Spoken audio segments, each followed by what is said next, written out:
Upward curve అంటే ఇలా ఉంటుంది, డౌన్వర్డ్ కర్వ్ అంటే ఇలా ఉంటుంది, సర్కిల్ ఇలా ఉంటుంది. మనం మన పిల్లలకి ముందుగా ఏదైనా లాంగ్వేజ్ నేర్పించాలన్నా రాయించాలన్నా ముందుగా నేర్పించాల్సింది ఈ స్ట్రోక్స్ అండ్ కర్వ్స్. తెలుగులో ఆలు నేర్చుకోవాలన్నా అదేవిధంగా ఇంగ్లీష్లో ABCD ఇవే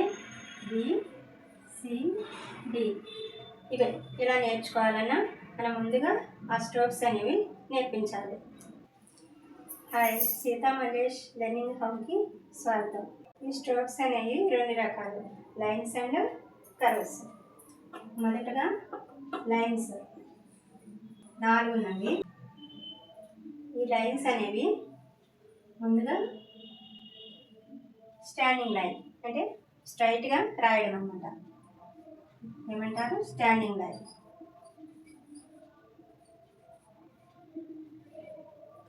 next sleeping line.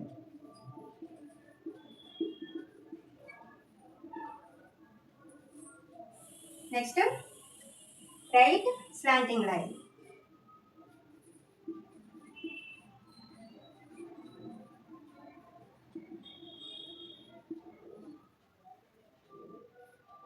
Left slanting line.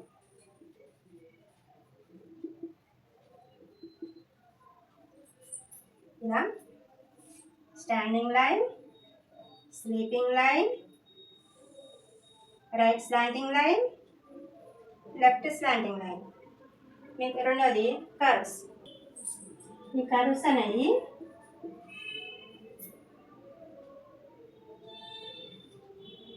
Upward curve,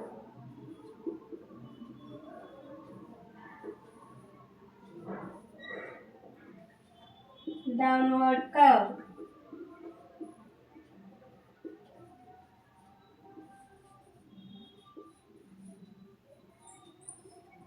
next circle. Okay, పిల్లలకి ఏమీ చేత కాకుండా ఏమీ రాకుండా ఉన్నప్పుడు మొదటగా మనం నేర్పించాల్సింది ఈ స్టాండింగ్ లైన్ అన్నమాట. ఈ స్టాండింగ్ లైన్ కూడా వాళ్ళని రాయమంటే ఎలా రాస్తారు? ఇట్లా వంక టింకరగా రాస్తారనమాట. అలా వంక టింకరగా రాయకుండా ఇలా మనం లైన్స్ అనేవి ఒక 4 లైన్స్ ఇలా గీసి వాటి మీద ఇట్లా మనం ఇలా రాయమని చెప్పాలి, స్ట్రైట్ లైన్.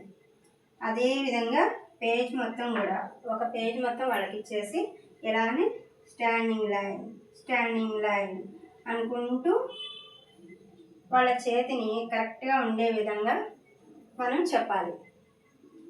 అలానే ఇంకొకటి స్లీపింగ్ లైన్ అనేది ఇట్లా రాసి చూపించాలి. Next right slanting line, next left slanting line. ఇలా ఇప్పుడు మొత్తం ఒకసారి చూద్దామా? చూడండి, standing line, sleeping line, right slanting line, left slanting line. ఇలా పిల్లలకి ఒక్కొక్కటి ఒక్కో పేజీలో మొత్తం రాసే విధంగా చూపించుకోవాలి. Next upward curve. ఇదేంటి? Upward curve. Next downward curve. Next circle. ఇలా గీతలు గీయడం వల్ల వాళ్ళకి పైకి కిందకి అట్లా పోకుండా స్ట్రైట్గా రాయగలుగుతారు. అది ఒక్కటే కాకుండా పిల్లలకి ఇలా అప్వర్డ్ కర్వ్ అంటే ఇలా ఉంటుంది, డౌన్వర్డ్ కర్వ్ అంటే ఇలా ఉంటుంది, సర్కిల్ ఇలా ఉంటుంది అని ఇలా డయాగ్రామ్ లాగా సర్కిల్ వేసి చూపించడం వల్ల వాళ్ళు ఇంకా ఈజీగా అర్థం చేసుకోగలుగుతారు. వాళ్ళు మొదటగా నేర్చుకునేది ABCDలు కదా. ఆ ఏ అనేది ఎలా రాయాలి అని చెప్పాలంటే మనం ఏ ఇలా రాస్తాం కదా, అప్పుడు వాళ్ళు ఇదేంటి రైట్ స్లాంటింగ్ లైన్, ఇది లెఫ్ట్ స్లాంటింగ్ లైన్, ఇది sleeping line. Right slanting line, left slanting line, sleeping line. Okay, A అనేది ఇలా రాసుకోవాలి. నెక్స్ట్ ఆ అనేది ఇలా రాస్తాం కదా మనం. అంటే ఇదేంటి, ఇప్పుడు ఇది సర్కిల్ వచ్చింది, అక్కర్ వచ్చింది, నెక్స్ట్ స్లీపింగ్ లైన్ వచ్చింది.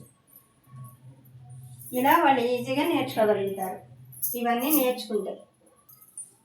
మీకు ఈ వీడియో కనుక నచ్చినట్లయితే లైక్ చేయండి. అలానే ఇంకెవరికైనా ఉపయోగపడుతుంది అనుకుంటే ఈ వీడియోని షేర్ చేయండి. ఇంకా మరిన్ని వీడియోల కోసం సబ్స్క్రైబ్ చేసుకోండి. ఓకేనా? Thank you.